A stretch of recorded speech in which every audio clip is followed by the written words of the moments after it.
Assalamualaikum warahmatullahi wabarakatuh. Perkenalkan, kami dari kelompok 3. Kami akan menjelaskan hasil kerja kelompok kami, yaitu variasi ekstrak etanol biji alpukat pada granul effervescent sebagai anti diabetes. Baiklah, pertama-tama saya akan memperkenalkan diri dan memperkenalkan anggota kelompok saya.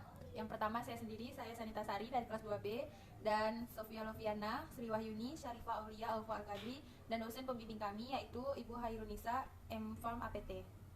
Baiklah, adapun tujuan dan manfaat praktikum pada kali ini yaitu agar mahasiswa dapat mengetahui bagaimana proses pembuatan serbuk effervescent dan memahami evaluasi sediaan granul effervescent. Baiklah, selanjutnya saya akan menjelaskan mind mapping dari jurnal yang telah kami pilih. Yang pertama yaitu judul variasi ekstrak etanol biji alpukat versi Americana Mill pada granul effervescent sebagai anti diabetes. Selanjutnya yaitu pendahuluan. Diabetes mellitus merupakan suatu penyakit atau gangguan metabolisme kronis yang diambil dengan tingginya kadar gula darah disertai dengan gangguan metabolisme karbohidrat, lipid, dan protein sebagai akibat insufisiensi fungsi insulin. Selanjutnya yaitu metode penelitian. Terdapat tempat dan waktu penelitian, alat dan bahan penelitian.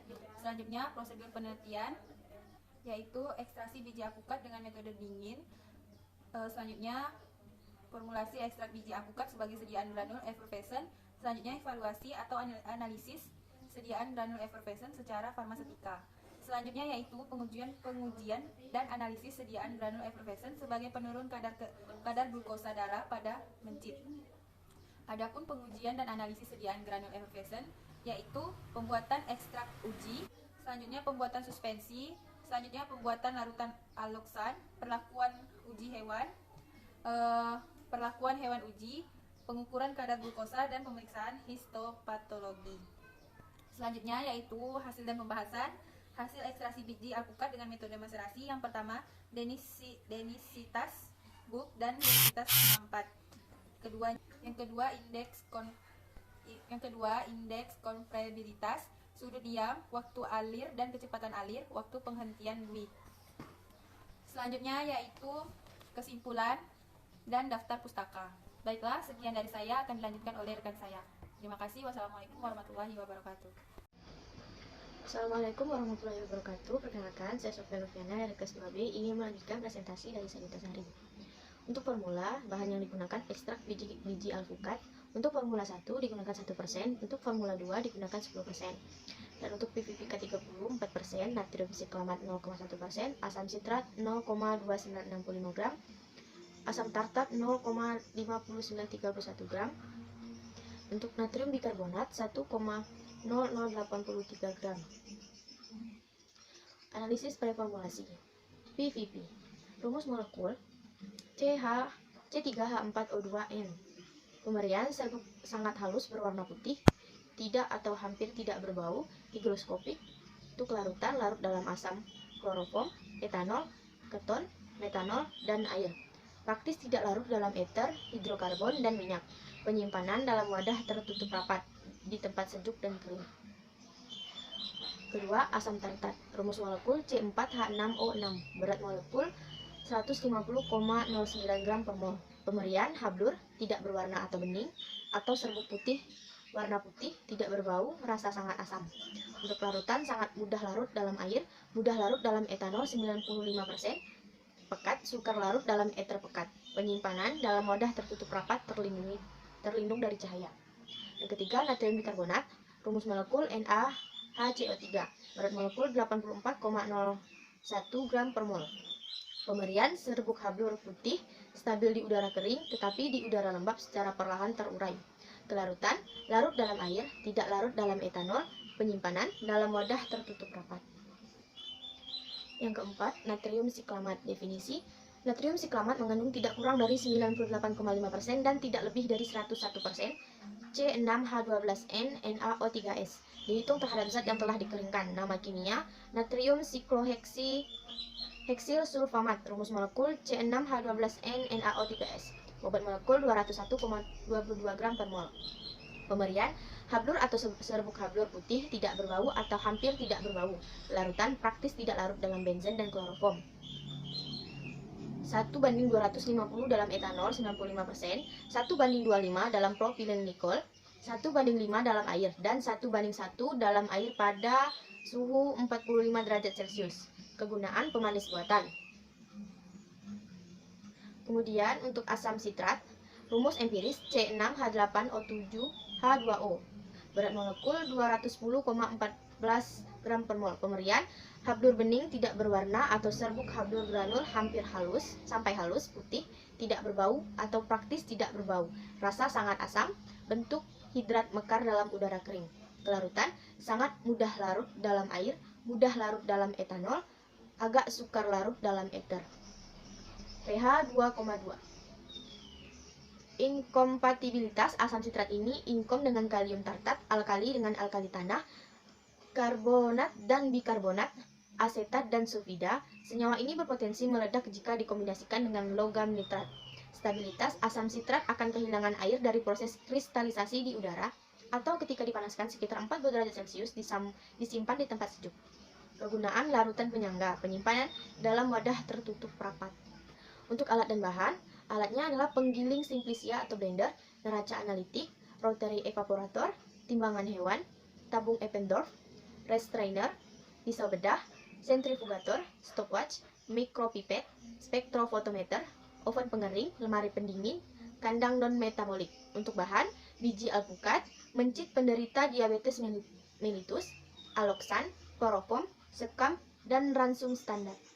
Kemudian untuk cara kerja yang jurnal ini gunakan yaitu yang pertama-tama ada mengekstrak biji alpukat dengan metode dingin atau yang biasa kita sebut dengan maserasi, kemudian membuat formulasi ekstrak dari biji alpukat tersebut sebagai sediaan granul effervescent, kemudian ada mengevaluasi sediaan granul effervescent secara farmasetika, kemudian ada dianalisis sediaan granul effervescent sebagai penurun kadar glukosa darah pada mencit, kemudian dilakukan pembuatan ekstrak uji, suspensi globai, larutan aloksan, dan kemudian itu semua setelah dilakukan pembuatan ekstrak uji, suspensi globai, dan larutan aloksan, itu kemudian dilakukan perlakuan pada hewan uji seperti biasa dengan mempuasakannya dan tetap diberikan air dan tidak memperlakukannya secara kasar dan sebagainya. Seperti kita akan menggunakan hewan uji seperti biasa. Kemudian ada dilakukan pengukuran kadar glukosa darah.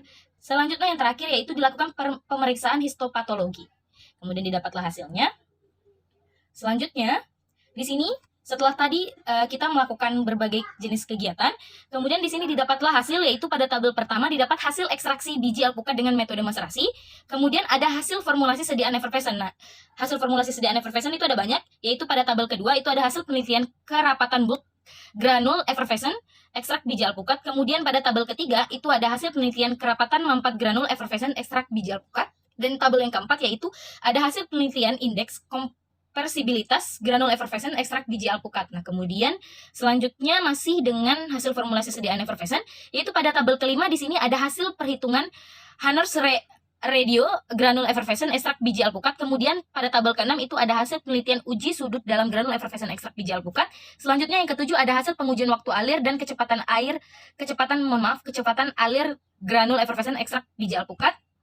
Selanjutnya ada hasil penelitian uji waktu berhenti buih granul effervescent ekstrak biji alpukat. Nah, selanjutnya di sini kita ada menghasilkan dari cara kerja kita tadi, kita menghasilkan yaitu ada hasil pengukuran kadar glukosa darah pada mencit. Itu ada pada tabel ke-9. Nah, di sini kita bisa lihat sampel ujinya yaitu ekstrak 1%, kemudian ada ekstrak 10%, kemudian ada akar BOS, kemudian ada kontrol negatifnya. Nah, dilakukan sebanyak 2 kali replikasi dan didapatlah rata-rata demikian. Nah, di sini saya akan melanjutkan dari Syarifah Aulia Aufa yaitu pembahasan. Biji alpukat diperoleh dari buah alpukat matang yang segar dan tidak cacat fisik. Asal Makassar, ditimbang sebanyak 575,6 gram. Biji alpukat dipisahkan dari daging buah, lalu dicuci hingga bersih, lalu dipotong-potong kecil, dan dikeringkan menggunakan oven pada suhu 40-60 derajat Celcius selama 2-5 jam. Diperoleh berat sampai kering 498 gram dengan kadar air sebesar 13,5%. Ekstrak biji alpukat diformulasi sebagai sediaan effervescent dengan 2 komposisi formula, yaitu ekstrak biji alpukat formula 1 sama dengan 1% dan formula 2 sama dengan 10%. PVV K30 sama dengan 4%. Natrium siklamat sama dengan 0,1%. Asam sitrat sama dengan 0,2965 gram. Asam tartat sama dengan 0,5931 gram. Natrium bikarbonat sama dengan 1,0083 gram. Pembuatan granul effervescen ditujukan untuk menutupi rasa ekstrak dan meningkatkan penggunaan daun sebagai suatu sediaan yang dapat dikonsumsi oleh pasien dengan segala usia. Bahan yang digunakan sebagai basis effervescen yaitu asam sitrat dan asam tartarat dapat menutupi rasa ekstrak disebabkan karena kedua asam tersebut merupakan asam-asam buah. Bentuk effervescen mengganti bentuk sediaan cair ketika bahan aktif memiliki stabilitas yang tidak memadai dalam bentuk cair karena bentuk effervescen dapat diberikan hanya pada saat sebelum dilarutkan di dalam air. Granul adalah partikel yang memiliki ukuran sekitar mes 4-10. Granul pada umumnya dibuat dengan mencampurkan bahan serbuk secara bersamaan dan kemudian dilembabkan untuk membentuk massa mirip pasta. Massa yang terbentuk kemudian diayak dan kemudian dikeringkan di udara ataupun di oven. Lanjut, effervescen adalah pengeluaran gelembung gas dari suatu cairan. Sebagai hasil dari reaksi kimia, reaksi yang paling umum untuk tujuan farmaseutik adalah reaksi asam basa antara natrium bikarbonat dan asam sitrat. Metode pembuatan granul effervescen menggunakan metode granulasi. Metode granulasi ini memiliki keuntungan yaitu homogenitas ekstrak lebih homogen dibandingkan dengan metode granulasi yang lain. Warna granul yang dihasilkan berwarna karamel. Setelah diperoleh granul effervescen, maka dilakukan evaluasi fisika granul untuk mengetahui sifat fisika dan sifat granul. Berdasarkan hasil pengukuran kadar glukosa darah pada formula 1 dan formula 2 sediaan effervescen ekstrak etanol biji alpukat dengan menggunakan konsentrasi ekstrak sebesar 1% dan 10% menunjukkan bahwa formula 2 menunjukkan terjadinya penurunan kadar glukosa yang paling efektif berdasarkan pengamatan pada hari ke-1, ke-3, ke-5, dan ke-7. Namun, jika dibandingkan dengan kontrol obat menunjukkan bahwa obat akarbos menunjukkan penurunan kadar glukosa yang lebih efektif dikarenakan kadar senyawa yang terkandung dalam obat akarbos lebih murni dibandingkan dengan ekstrak pada konsentrasi 1% dan 10%. Kesimpulan, berdasarkan hasil penelitian dapat disimpulkan bahwa ekstrak etanol biji alpukat dapat dibuat menjadi granul effervescen dan memiliki sifat fisika yang baik secara farmaseutik adalah pada formula 2 berdasarkan parameter densitas bulk sama dengan 2,82, densitas mampat sama dengan 0,353, Kems index sama dengan 17,12 sudut diam 19,79, waktu alir 0,7 dan waktu penghentian buih sama dengan 1,15. Hasil pengujian kadar glukosa darah dengan perbandingan variasi konsentrasi sediaan granul effervescen menunjukkan bahwa yang paling efektif adalah pada formula 2 dengan menggunakan konsentrasi ekstrak 10%. Nah, sekian dari kelompok kami. Apabila ada salah kata, wabillahi taufiq wal hidayah. Wassalamualaikum warahmatullahi wabarakatuh. Terima kasih.